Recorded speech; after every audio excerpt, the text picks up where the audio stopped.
Today, we're diving into one of America's most perplexing and heart-wrenching mysteries, the story of Bobby Dunbar. This tale spans decades, intertwines the lives of two families, and leaves us questioning what we know about identity, family, and truth. Imagine a sunny afternoon in 1912, a young boy playing near the shimmering waters of Swayze Lake in Louisiana. In an instant, he vanishes, sending his family and community into a frantic search.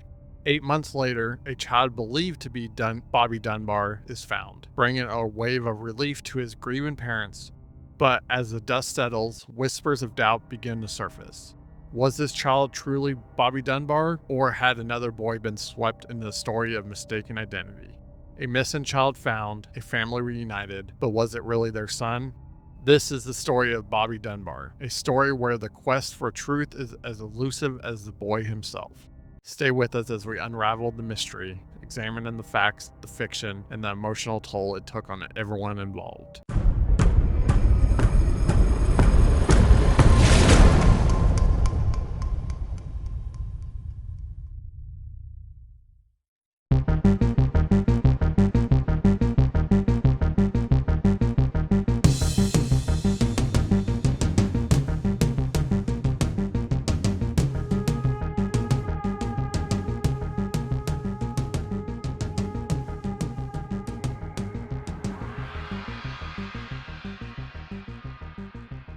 Welcome to another episode of All Things Mysterious, the podcast where the realms of true crime, the supernatural, and the unexplained converge. I'm your host, Matt. I'm Jordan. Let's dive right in.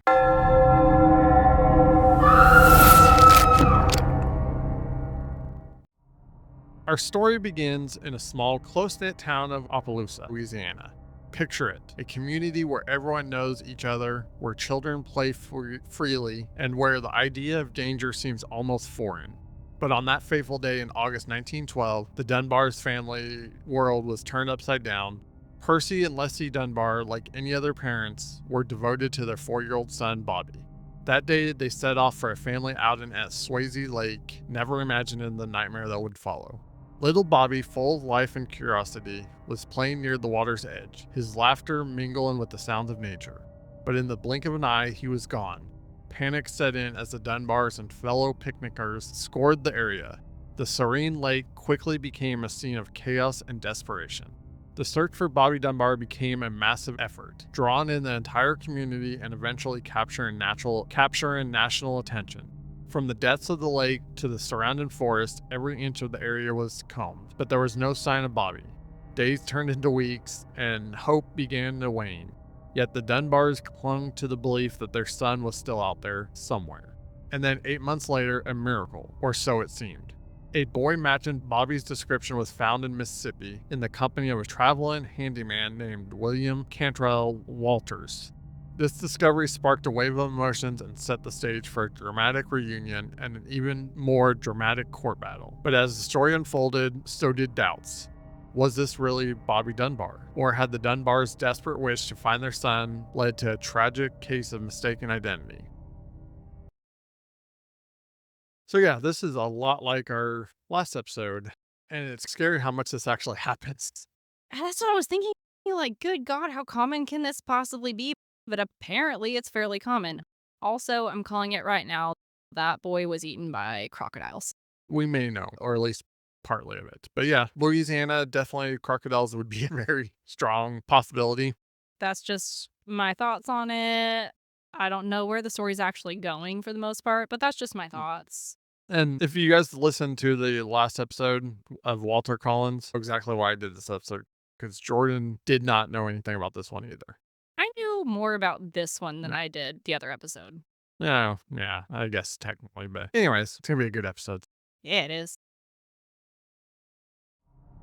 Let's travel back to the early 20th century to the small, idyllic town of Opelousas, Louisiana.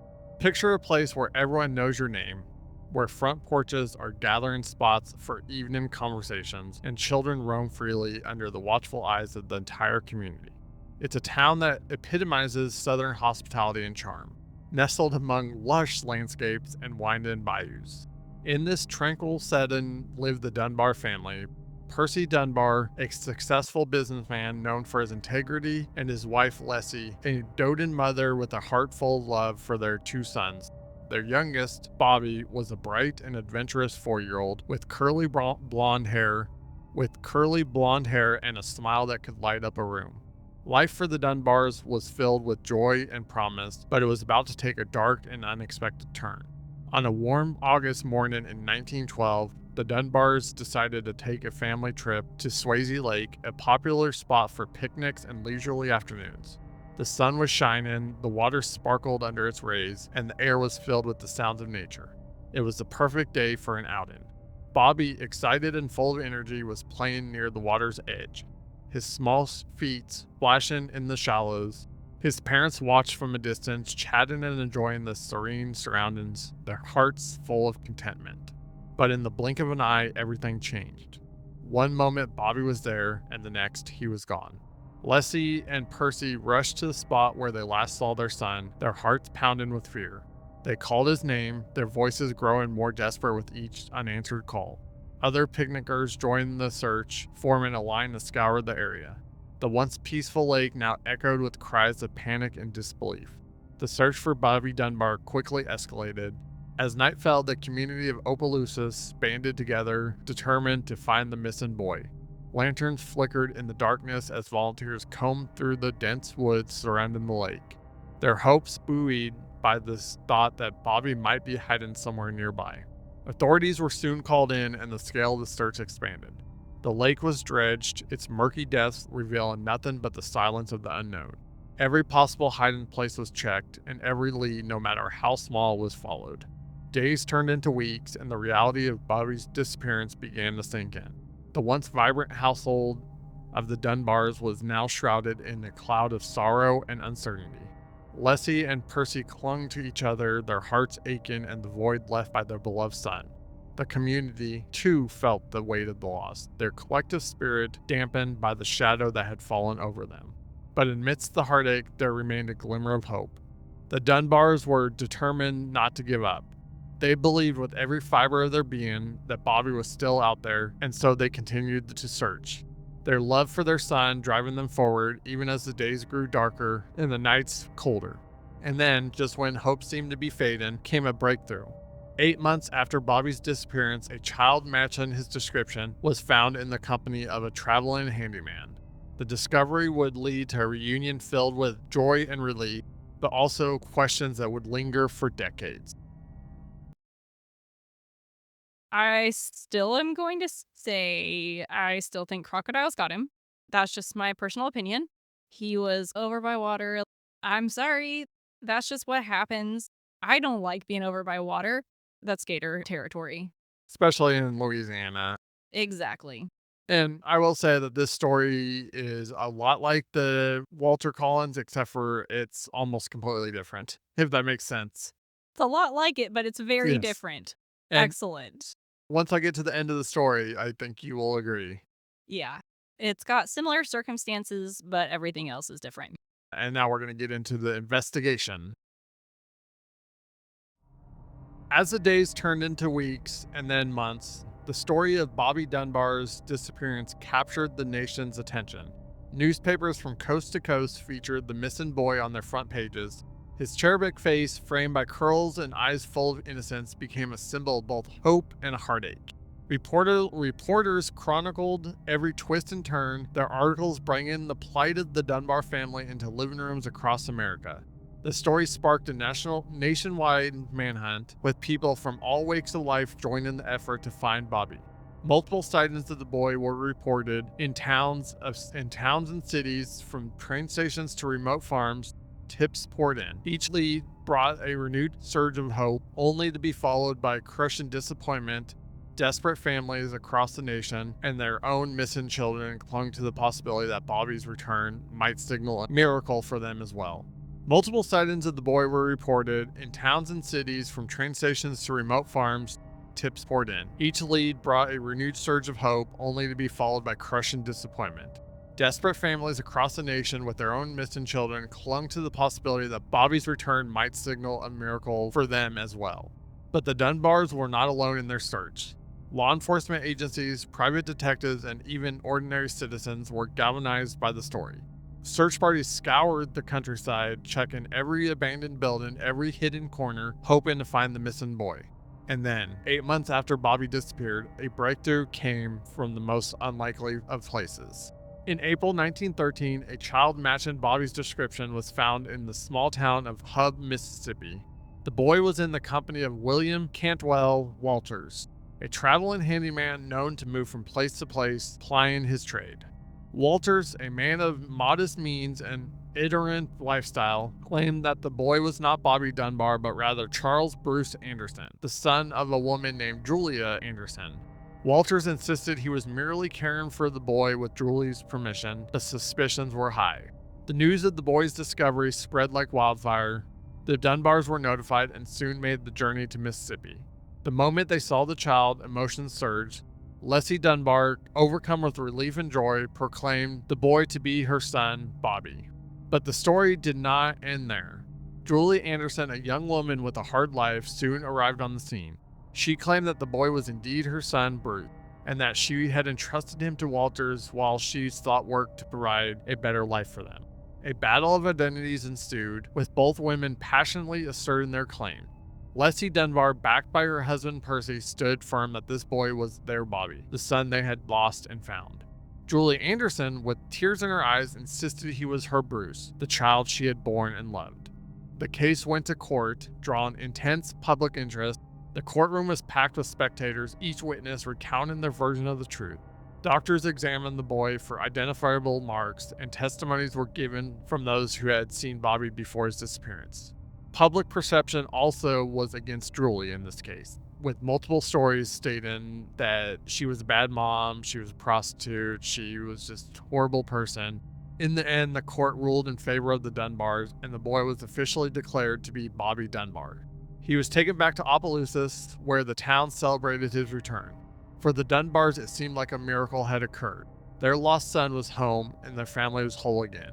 But for Julie Anderson, the verdict was a devastating blow. She returned home, heartbroken and alone, her cries of injustice echoing through the years. The boy, now known as Bobby Dunbar, began a new life with the Dunbars. But questions lingered in the shadows, waiting for the day when the truth would be finally revealed. So, it is worth noting that Walters obviously tried very hard to convince him that was actually not Bobby Dunbar, to convince him that it was Charles Anderson. Right. In fact, he was sentenced and convicted. He ended up getting released on appeal, which still sucks. It does. And now the other thing is, some people are probably saying, why didn't the boy say that he was Charles Anderson instead of Bobby Dunbar? And the simple answer is he was given stuff that he wouldn't be able to get otherwise. For instance, he got a pony. He was bribed. Yeah, basically. And obviously, you give a child a pony and then everything that they possibly could want. You got this whole town who is basically showering you with gifts. And He- when you're a kid, you don't see the detriment of your actions at that No. point. You're a kid. And you got to understand, he was 4 years old at this time. Yeah, you're just like, oh, cool. I'm getting all this cool stuff. Mm. This is awesome. Yeah. Reporters at the time were trying to sway public perception in the favor of the Dunbars, releasing several articles talking about the mom. The first thing that they want to rub in her face, the second that they want to be like, oh, this can't possibly be your child. Look at how terrible of a mother that you are. I think one of the titles, Julie Anderson, the worst mother in America. Oh my God. Can you imagine how horrible that would be? Yeah. Not only do you lose your son, but then you've got to deal with that the father wasn't in the picture. So obviously she must have been a prostitute, because that's the only thing that makes sense in 1912. But the fact that they put this woman through all this crap, and well, I'm not even to the part that really was going to piss a lot of people off. So stay tuned for that. So excited about it. So let's go back. Let's start with the reunion and when doubts start to occur for people. After 8 long months of searching, hoping, and praying, the day had finally come. The Dunbars arrived in Mississippi with a mix of anticipation and anxiety. When they saw their boy, their hearts leaped with a mixture of joy and doubt. Was this really their boy? Leslie Dunbar, her face etched with worry and longing, approached the child. She hesitated for a moment, her eyes scanning his features, searching for familiar signs of her son. Bobby had a distinctive mole on his toe and a scar from a burn on his foot. Leslie found these marks and, overwhelmed with emotion, declared that this was indeed her son. Percy Dunbar, standing beside his wife, felt a wave of relief wash over him. They had found their Bobby. The boy, confused and overwhelmed, clung to Leslie, and the scene was one of tearful reunions and heartfelt joy. The community, along with reporters who had gathered, witnessed this poignant moment. But the joy was soon overshadowed by doubt. Julie Anderson, a woman of modest means and great resolve, arrived to claim the boy as her son Bruce. She insisted that the child was hers and that she had entrusted him to William Walters during the time of hardship. Julia's pleas added a layer of complexity to an already emotional situation. She described Bruce's birthmarks, his habits, and his favorite toys. Each detail painted a picture of a mother's deep bond with her child. The townspeople and the nation were now divided, their hearts torn between two grieving mothers. With two mothers claiming the same child, the case was inevitably brought to court. The trial became a national spectacle, with newspapers dubbing it the Battle of the Mothers. The courtroom was filled with spectators eager to see the drama unfold. The legal proceedings were intense and emotionally charged. Witnesses were called to testify, including friends, neighbors, and medical experts. Leslie Dunbar recounted the day Bobby disappeared, her voice breaking with emotion. Julie Anderson, equally resolute, described her struggle and the love she bore for her son Bruce. The boy was examined by doctors for identifying marks, but the findings were inconclusive. Each mother presented compelling arguments, and the courtroom is often filled with tears and tension. Ultimately, the court sided with the Dunbars, ruling that the boy was indeed Bobby Dunbar. The decision was based on the physical evidence of the mole and the scar, and on the emotional connection Leslie demonstrated. The boy, now officially recognized as Bobby Dunbar, was returned to Opelousas with the Dunbar family. The town of Opelousas erupted in celebration, banners were hung, a parade was held, and the return of Bobby Dunbar was hailed as a miracle. For the Dunbars, life seemed to be returning to a semblance of normalcy. They welcomed their son back with open arms, determined to put the past behind them. But for Julia Anderson, the court's decision was a devastating blow. She returned home, heartbroken and resolute in her belief that the court had made a grave mistake. The pain of losing her son Bruce was a wound that would never fully heal. Despite the court's ruling, doubts lingered. The community couldn't shake the uneasy feeling that something wasn't right. Questions about the boy's true identity would persist for years, casting a long shadow over the joyous reunion. So, obviously, that's just more in depth, but same thing applies. This woman got screwed. It's tragic in many ways. It really is. Because, like, is there really a way that we can just look at a child and be like, yep, for sure, that's who you are? I don't know. I get it. Nowadays, we can use DNA. Obviously, we couldn't have done that back then. No, and that's one thing that needs to be noted, is that this trial took place near their hometown. So obviously they had more of a stake for saying that it was Bobby Dunbar than not, because it closed their case for him. Not saying that's why they did it, but that's what it seemed like, honestly. But either way, it's tragic. And I could not even imagine what this mom went through to lose her son like that and then ultimately get kidnapped by the state. Yeah. Just have someone be like, your child is not who we've decided that you say that he is. Thanks. Yeah. So let's go to where the mystery deepens. The boy, now officially known as Bobby Dunbar, was welcomed back to Opelousas with open arms. Life resumed its rhythm, and the Dunbars did their best to return to normalcy. Bobby attended school, played with friends, and grew into a young man under the watchful eyes of the community. The shadow of his disappearance gradually faded, but for some, the unease never quite vanished. As Bobby grew up, he seemed to thrive. He excelled in school, made friends, and participated in community activities. To everyone around him, he was a typical boy living a typical life. Yet underneath the surface, the whispers of doubt remained. The questions about his true identity lingered in the minds of those who had followed the case so closely. Meanwhile, Julia Anderson never stopped claiming that the boy living as Bobby Dunbar was in fact her son Bruce. Despite this court's decision, she held steadfast to her belief, telling everyone who would listen that her son had been taken from her. Her claims were often dismissed, but they planted seeds of doubt that would grow over time. Julia's continued assertions, combined with the occasional rumors and speculations, kept the mystery alive. Even as Bobby Dunbar became a man, got married, and started a family of his own, the question of his true identity remained an unspoken presence in his life. Decades passed and the story of Bobby Dunbar became a part of local legend. But in the age of modern technology, new tools emerged that could potentially lay the mystery to rest once and for all. DNA testing. A revolutionary scientific advancement offered a way to definitively determine the boy's identity.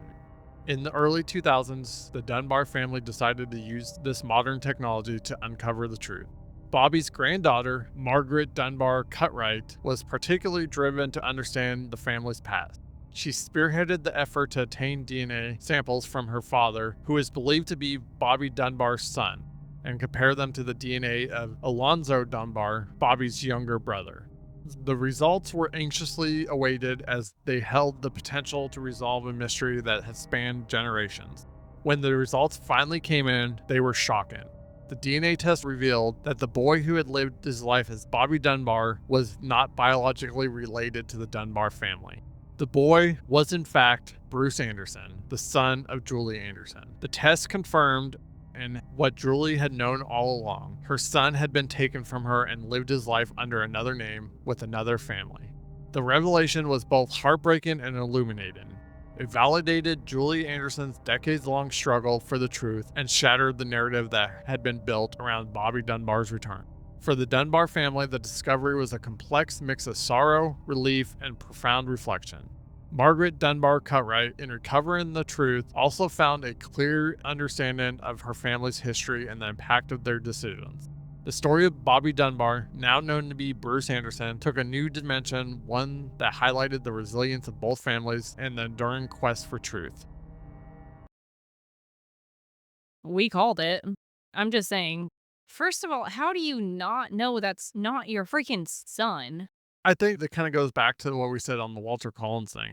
At first, I think they just wanted it to be their son. I mean, yes and no, but after so long, you can't just ignore that motherly instinct. At least I wouldn't think you could. No, but you gotta understand, she fought for this during the trial and everything. So at that point, you don't really want to admit that you were wrong. And I don't think she wanted to explore the consequences of if she was wrong. If she was wrong, what actually happened to Bobby? That's probably something that was just too harmful for her to even think about. Obviously, Julie Anderton is the biggest victim in this whole thing. Oh, 100%. Obviously, there was Bruce and or Bobby, same person, two names. But he ended up living a good life. Obviously, he was taken away from his mother. But at a young age, Exactly. He was young. He overcame that. He ended up living a really great life and he ended up growing up and having kids of his own. He ended up being okay. But his mom, his biological mom, his real mom, she suffered like crazy. Like she knew. She was like, "No, y'all took my kid. I know y'all took my kid." yeah. And obviously, by the time they figured this out, that both sets of parents were already dead. So it's not like they could get relief in that. And the parents never actually fully knew. I'm sure. I'm sure they knew. They just didn't admit it. But it was a horrible situation that really sucks that it took like 88 years to resolve. And it didn't even fully resolve everything. All it really did was prove that who we thought was Bobby Dunbar, it was actually Bruce Anderson. We still have no idea what actually happened to the real Bobby Dunbar, which I'm still going with Gators. Yeah. And that is the most likely explanation. But let's get into the aftermath a little bit. The truth, once revealed, brought with it a wave of emotions through both the Dunbar and Anderson families. For the Dunbars, the revelation that their beloved Bobby was actually Bruce Anderson was a profound shock. The family, which had lived with the certainty of Bobby's identity for decades, now faced the reality that their son was not who they believed him to be. Margaret Dunbar Cutright, who had spearheaded the DNA testing, felt a mix of sorrow and relief. Sorrow for the pain the revelation caused her family, and the relief that the truth had finally come to light. She reflected on the implications of the discovery, grappling with the questions of identity and family bonds. For the Anderson family, the DNA results brought a bittersweet validation. Julia Anderson, who had died long before the truth came out, was vindicated. Her unwavering claim that the boy was her son, Bruce, was finally proven correct. For Julia's descendants, the revelation was a poignant confirmation of their family history and a testament to Julia's resilience and love. The impact of the Bobby Dunbar case extends far beyond the families involved. In Opelousas, the story remains a part of local lore, a reminder of the fragility of truth and the complexities of human life. The case also had broader implications for how child abductions were handled in the early 20th century. The legal battle over Bobby's identity highlighted the challenges of proving familiar bonds without modern technology. It underscored the importance of thorough investigations and the need for better procedures in child abduction cases. The case influenced legal reforms and inspired changes in how missing children cases were approached. Beyond the legal and procedural impacts, the story of Bobby Dunbar continues to capture public imagination. It has been the subject of books, documentaries, and countless articles, each exploring the mystery and its resolution. The tale resonates because it touches on the universal themes of identity loss and the enduring human quest for truth. Even today, more than a century after Bobby's disappearance, the story continues to be a powerful reminder of the importance of seeking the truth. It speaks to the resilience of the families, the power of maternal love, and the enduring impact of unresolved mysteries. Yeah, it did change some things, obviously. Unfortunately, way too late. Just a little bit very late. And it really makes me wonder how many other cases like this have happened. How many kids were kidnapped or disappeared back then and were returned to family and then wasn't actually the right kid? It makes you wonder, and it's like terrifying. Yeah. Because I know nowadays we have all these different DNA testing sites and things that people use, and it's unearthing so many different things. Like, hey, surprise, my uncle isn't actually related to us or whatever else. Oh, yeah. And it's crazy to me that I'm going to give him a lot of slack here because obviously without DNA testing, it's super hard. But again, I don't think I could mistake someone else to be my daughter. I know my daughter so well that I really don't think I could do that. I don't think I could either. Just saying, I don't think I could do it. And I don't think I could take that chance if I wasn't 100,000% sure. Just on the odd chance that I wasn't 100% sure. Okay, say this child, I don't know 100%. Maybe I'm 98%. There's that 2% chance that he or she belongs, obviously, to a complete other family. And that's exactly what happened in this case. Bruce had a mother. She might not have had the most solid life, but she obviously loved him to death. Yeah, 100%. And that's what is, and I'm not going to sit here and bash the Dunbars because it was 8 months after their son disappeared. At 5 years old, there's a lot of bodily changes Yeah. happen in that time frame. I can understand maybe, and then the hopefulness and the trauma that they went through losing their son. I can understand all of that, which I think ultimately this case kind of trickles down to being just horrible circumstances. But it's still just for Julie Anderson, especially the fact that she basically never got vindicated while she's still alive. It's just horrible and it sucks. Her family obviously got it now because obviously there's other members of the Anderson family that are still alive, and that's gotta make things really, like, awkward. Because remember, the lady that spearheaded this was the granddaughter. So, obviously, her grandfather wasn't alive when this happened, but her father was. And he grew up as a Dunbar, and now he's got this revelation that he's not a Dunbar, he's an Anderson. That's life changing in a way, because what do you do at that point? There's not really anything that you can change. You are who you are. No. And that's what they basically said is they're not gonna change their name or anything like that. But it just finally gets the truth out there, but it still sucks. As we bring our journey through the story of Bobby Dunbar to a close, let's take a moment to recap the key points in the emotional journey of the families involved. It began in Opelousas, Louisiana in 1912 with the disappearance of a little boy named Bobby Dunbar. His family's desperate search, the nation's involvement, and the eventual discovery of a child with a traveling handyman 8 months later seemed to offer a resolution. The Dunbars believed they had found their son, and he returned to a life filled with love and normalcy. Yet Julia Anderson's unwavering claim that the boy was her son, Bruce, cast a shadow over the joyous reunion. Decades later, the truth was finally unveiled. Through the power of modern DNA testing, the boy who lived as Bobby Dunbar was indeed Bruce Anderson. The revelation brought validation to Julia Anderson's story and a mix of emotions for the Dunbar family. It was a tale of mistaken identity, maternal love, and the relentless pursuit of truth that spanned generations. The story of Bobby Dunbar, or Bruce Anderson, is more than a historical mystery. It's a profound exploration of identity, family, and the quest for truth. It challenges us to think about what defines a family. Is it biology, love, or shared experiences? The Dunbars loved the boy they believed was Bobby, and that love was real, even if the circumstances were not as they seemed. Julia Anderson's story is a testament to a mother's love and her unwavering belief in the truth. Despite being dismissed and overlooked, her determination ensured that her son's true identity was eventually recognized. Her struggle and resilience remind us of the importance of seeking the truth, no matter how difficult the journey may be. As we reflect on this story, we are reminded of the complexities of human relationships and the enduring impact of our choices. The quest for truth is not always straightforward, but it is a journey worth taking. It teaches us about ourselves, our family, and the bonds that hold us together. If you have any thoughts or stories to share, please reach out to us on our social media channels. And don't forget to subscribe and leave a comment.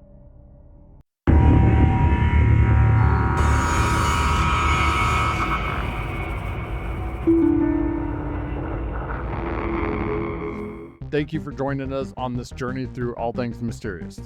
If you've enjoyed uncovering these mysteries with us, please show your support by liking, subscribing, and following us on your favorite listening platform. For more content and ways to stay connected, don't forget to check out our links in the description below. As always, we keep you guessing.